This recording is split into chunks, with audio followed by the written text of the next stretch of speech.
All right, so now we're going to talk about why social media will work. These are the 5 things you must make sure you're doing in order to make social media work. Number 1 is before you even get started, you need to sit down and have a strategy. Whether you're sitting down with us, okay, or you're sitting down with yourself, okay, you really should be working with a professional or at least somebody that has done it. All right, but if you at least sit down, make a strategy of what you're exactly going to do. If you don't have a strategy, you know, there's no way it's going to work, okay? Number 2 is the content. All right, organizing and getting all of your content organized before you start your social media is very important. Because if not, you're going to be sitting by the computer, you're going to be posting things up there that are irrelevant, okay, that no one's going to care about, no one's going to share. So that is also, that kind of goes hand in hand with your strategy. Getting all of your content organized before you distribute everything online. All right, because, you know, it's just like, it's like meeting a person. You don't get a second chance to make an impression, all right, first impression. You don't get that second chance. If you're throwing things out there that are irrelevant, the first time people are going to check you out, and then it's going to be even harder to get them to come back and visit you again online.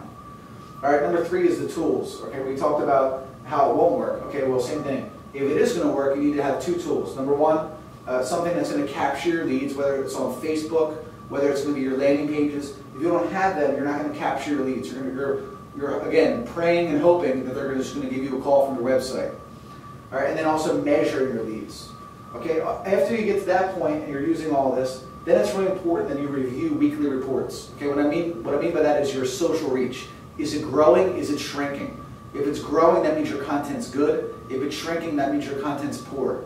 All right, and then also understanding on Facebook how many more likes you're getting from your fan page, how many more fans you're getting, if your YouTube channel is growing, or if you're getting more followers on Twitter. This is a weekly thing that you need to do, not monthly or yearly, okay? Weekly, which leads us into the next point.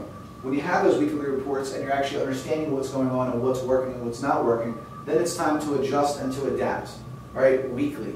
All right, it's like one analogy I would use for you is if you watch a football team, the NFL, it's a high pressure business.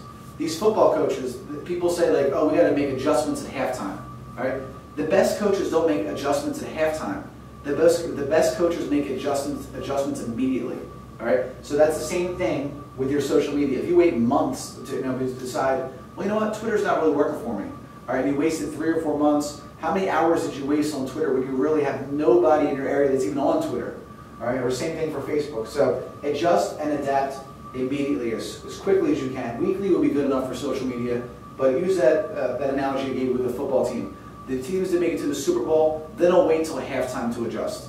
They're adjusting in between the offense and defense going on the field. All right, so this is how social media will work.